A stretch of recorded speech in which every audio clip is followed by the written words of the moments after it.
Hey everybody, today is Wednesday, April 22nd, 2020. It is day 9,000 of COVID-19 quarantine. And we've been talking about World War II, which countries were involved and how they came to be involved, one of which being the United States of America.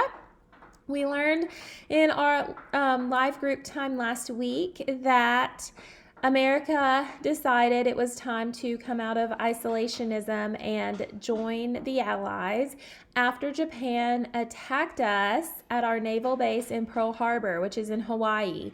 Pearl Harbor was one of our major naval bases. Hawaii is located in the Pacific Ocean, so is Japan. And Japan decided that Japan was very clever, and they knew that we were not currently actively involved. Of course, we were helping supply the Allies with things that they needed. We had our Lend-Lease Act going on, and so neutrality was not 100% happening, but Japan thought that we were going to really get involved soon, and they weren't sure if the Axis could win if we did get involved. So they decided to attack America first. So Japan attacks us at Pearl Harbor on a Sunday morning when nobody's expecting it. And Franklin Roosevelt says, okay, we're done here. And he declares war. He declares war on Japan. Okay. Of course, Japan, it has partners, Germany and Italy. And so a few days after the U.S. declares war on Japan, their partners, Germany and Italy, declare war on us. So now we are fully involved in this war. Yesterday in our live group time, we talked about what that looked like on the home front. Now remember, we were coming out of the Great Depression, and so we were really unprepared to go to war. We didn't have enough weapons. We didn't have enough supplies for everybody. And so we start a wartime economy. During our wartime economy, the factories had to make specific things. So we talked about even Henry Ford, at his plant in Michigan, they started making B-24 bombers. And so we have different things going on. People in America are being rationed. That means that they can only get a certain amount of certain supplies. Some of those things were like tinfoil, aluminum, food, because we needed as much food as we could to make sure that our guys overseas were well taken care of, as well as everybody still here. One of the things that were put into place were ration books. Basically, they had coupons for all of the citizens of America, and to buy certain things, you needed your coupon from your ration book plus money. So if you had already used all the coupons in your ration book for, let's say, sugar was one of the things being rationed. If you didn't have any more sugar coupons, you couldn't buy any more sugar until they issued new books, okay? And so I've got a picture of my grandfather's ration book and things that he has left in it that I'm going to post later. But now we're going to... Oh, another fun thing we talked about yesterday was the women. Our women got involved again. So in World War I, we had about 4 million guys overseas, and our women started joining the workforce to make up for those jobs that needed to be done but were left open. Now for World War II, we have about 11 million military guys overseas. And so we get about 19 million women joining the workforce. Now this time around, they were doing the heavy lifting. So now we've got women working on the assembly line. We've got women making these bombers. We've got women making ammunition, airplanes, tanks, all the things. So I think it's really cool how the women, did what they had to do to support our guys. A lot of women also volunteered through soldier aid programs. So we had women who were supporting our guys in that way too. Another thing that we had to really come together to make were enough clothing, boots, underwear. We talked about that we didn't have enough underwear for all those guys. And so America really pulled together and supported each other in any way that they could. A lot of families also started trying to support the economy and the whole country by starting to grow their own food again. So that way, instead of having to use their part, let's say fresh vegetables, instead of having to claim theirs, at the marketplace or whatever, they started victory gardens. So they are growing their own as much as they can to do what they can to make sure there's enough to go around. They also started tinfoil drives. They collected scrap metal, anything they could do to support the cause. One of our main ladies during that time was Rosie the Riveter, who you've all seen before. Rosie the Riveter was kind of our ad for women to come out and join the workforce for those who might be hesitant or thought, I'm not strong enough to build a bomber airplane. Yes, you are. We can do it. We're strong too. We can do everything guys can do. So Rosie the Riveter was kind of our spokeswoman about encouraging more women to come out and get out of their comfort zone and do some of those hard jobs. All right, so we're going to start off with our new section talking about what's going on with the African Americans. So we know, we talked about slavery. We talked about the end of slavery. We did the Civil War recently. And we know that supposedly now in our country, everybody is equal. Everybody is free. But we also know that that's not really the way that it happened. African Americans have fought for many decades, hundreds of years, to get those equal rights and to be treated fairly and to be treated in the way that they deserve and to get the respect that they deserve. And this was a time that it really kind of stands out how much work our country still had to do there. So we talked about during World War I that they really, with the Red Scare and with people being afraid of different cultures at the time, part of the training for the soldiers was cultural, was integrating different cultures together and learning how to get along. And they specifically excluded the African American culture from that. So they ended up in World War I still having their own regiments. So I wonder, what about World War II? I'm going to read and we're going to find out. FDR's vision of democracy in wartime did not include civil rights for African Americans. When the nation went to war, blacks were prevented from pursuing a variety of economic opportunities. With rare exceptions, defense industries refused to hire African American workers. One steel corporation in Kansas City declared, "We have not had a Negro worker in 25 years and do not plan to start now." Labor unions excluded African Americans from their ranks, while the Army restricted blacks to the most menial jobs. In the Navy, too, blacks served as stevedores, messmen, cooks, and stewards. African American civil rights leaders such as A. Philip Randolph, head of the all-black Brotherhood of Sleeping Car Porters, urged Roosevelt to integrate America's racially segregated armed services and defense factories. When FDR refused to take that step, Randolph vowed to organize a protest march of 100,000 on Washington in 1941. Faced with the prospect of massive demonstrations in the streets of the nation's capital, Roosevelt issued Executive Order 8802, which barred racial discrimination at defense plants and established the Fair Employment Practices Committee to investigate complaints and provide enforcement. The FEPC was understaffed and underfunded, and it largely failed to remove the barriers of discrimination that blacks faced in war production facilities. But it did establish the groundwork for a post-war civil rights agenda that included equal employment opportunities as one of its main goals. So the action that was taken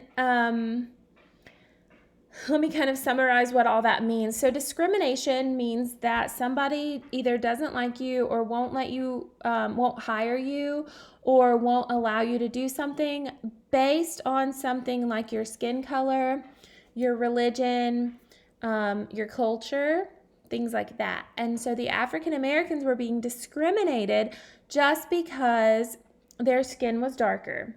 And so we all know that that's not fair. We're all made the same on the inside, right? And so A.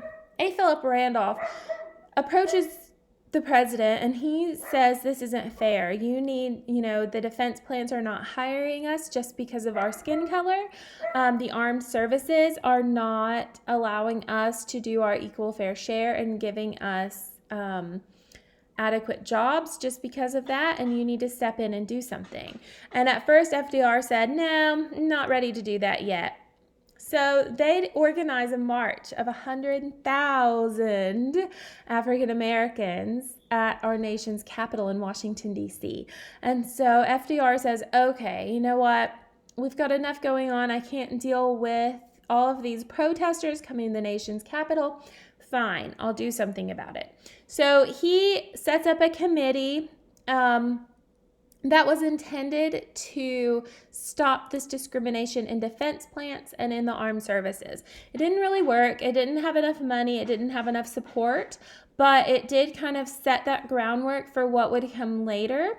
So now, today in our country, we have equal employment opportunity, which means whether you are a man, a woman, no matter what religion you are, no matter what color your skin is, you have the same opportunity to be hired for a job or to serve in the military as anybody else. And so certain things like that cannot be used as a determining factor of whether or not you qualify. Okay, we're going to skip ahead a little bit.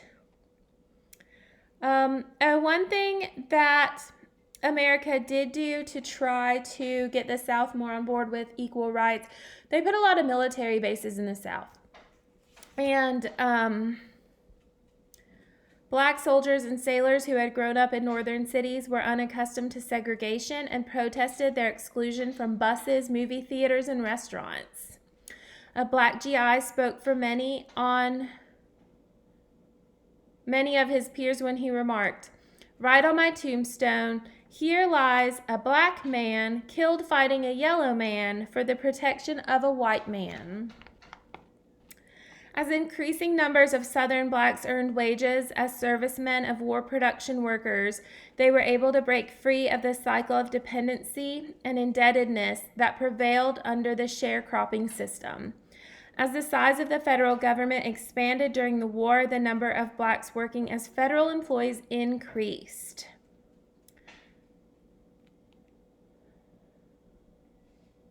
These developments would prove significant in the post-war civil rights movement. So they're not making a whole ton of progress as far as equal rights and civil rights go during the war, but a lot of the things that happened did help set that stage. It was kind of like a stepping stone that got them a little bit closer and helped out during the main civil rights movement that we'll talk about later. All right, let's see.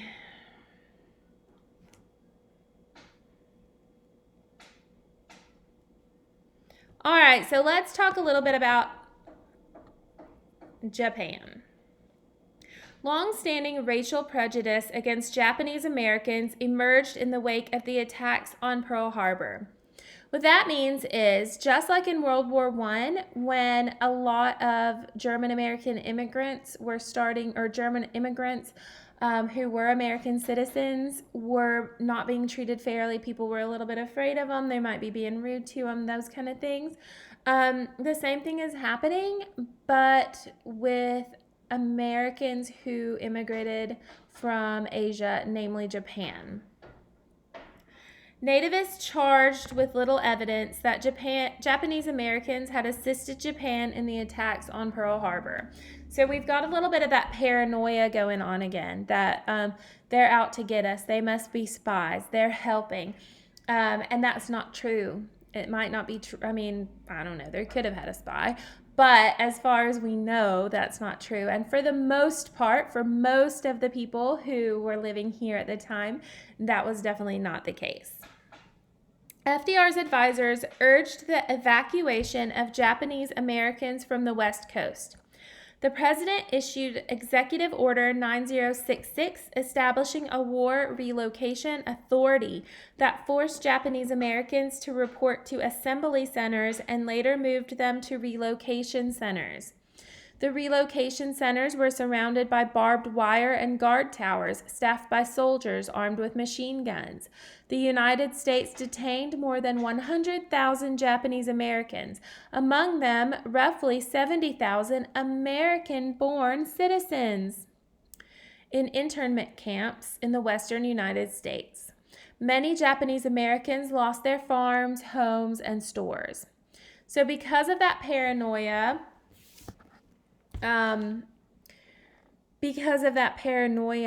basically the government said, if you are of Japanese heritage, on the West Coast especially, you need to be relocated for now.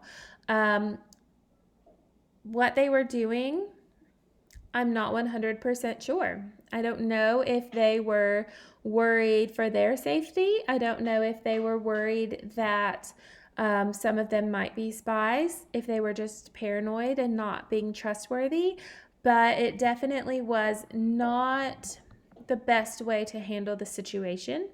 So a lot of those, it said out of 100,000, about 70,000 of those people were born in the United States. So they don't even necessarily have ties to their home country.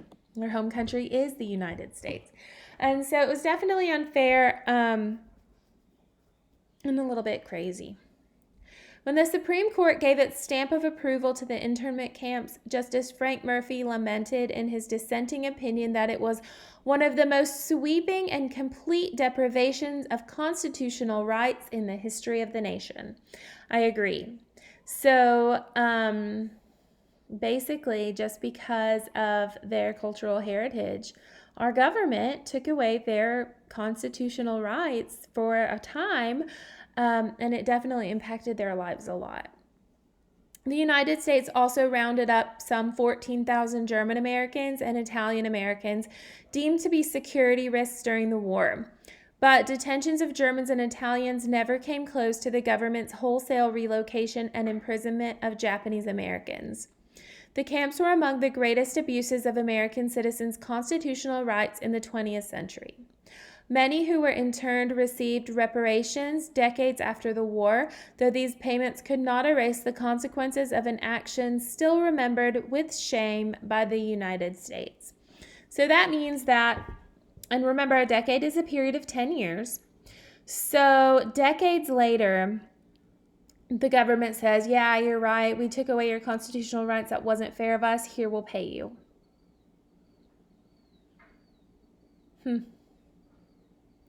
And so I guess we could say at least they tried to apologize, but it didn't really change anything.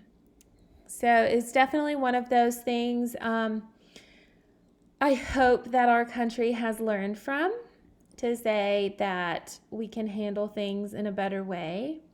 We can not let this occur again in history, and that maybe we need to think through things a little bit better before making a decision out of fear.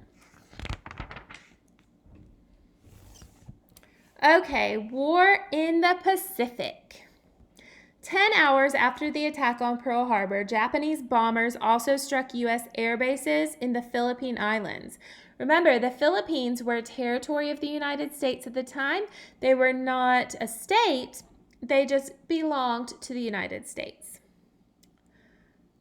Within weeks, Japanese troops landed in the Philippines. They occupied Manila, the capital, without opposition. American and Filipino forces under the command of General Douglas MacArthur had moved west to the Bataan Peninsula. After 3 months of fighting, General MacArthur was ordered to a command post in Australia. As he left, he vowed the troops, "I shall return." In April 1942, Japanese forces took the Bataan Peninsula. About 70,000 American and Filipino prisoners, already hungry and exhausted, were forced to march to a prison camp some 60 miles away. On the Bataan Death March, as it has become known, the Japanese threatened their prisoners with brutality. Prisoners were starved and beaten. Those who could not go on were killed with a swift thrust of the bayonet. Now Japanese forces controlled large swaths of Southeast Asia, from the Dutch East Indies to Burma to the Philippines. By early 1942, Japanese military leaders had decided to concentrate on seizing the island of Midway on the theory that they could smash the remaining American naval fleet and then use Midway to launch an invasion of Hawaii. Japanese Admiral Isoroku Yamamoto believed Midway could be a decisive battle that would enable Japan to dictate a peace agreement. But American intelligence officers had cracked the Japanese naval code and figured out that Japan's navy intended to strike Midway. Admiral Chester Nimitz ordered reinforcements to the island, including planes, anti-aircraft guns, and troops. Japanese naval commanders were unaware of the buildup of American forces. During the Japanese attack on the island, American dive bombers from the carriers Enterprise and Yorktown spotted Japan's attacking naval fleet and took it by surprise. As they drew near the Japanese ships, the American planes met heavy aircraft fire. About 150 American planes were shot down, but those that made it through pounded the Japanese ships with bombs. Within minutes, 3 Japanese carriers were in flames and a 4th later sank. The rest limped away from Midway. The Americans won the Battle of Midway. The battle dramatically demonstrated the impact of air power on the high seas. Admiral Yamamoto's plan to achieve a swift victory over the Americans had vanished, but the war just half over, and it was going to get much worse. Dun, dun, dun. So Japan sneak attacks Americans. Americans have been listening in and cracks their code, determines their plan, and they sneak attack them before they can defeat us at Midway. So Admiral Yamamoto's plans are not working out so well right now. However, it's only 1942, so we'll see what happens next. Bye!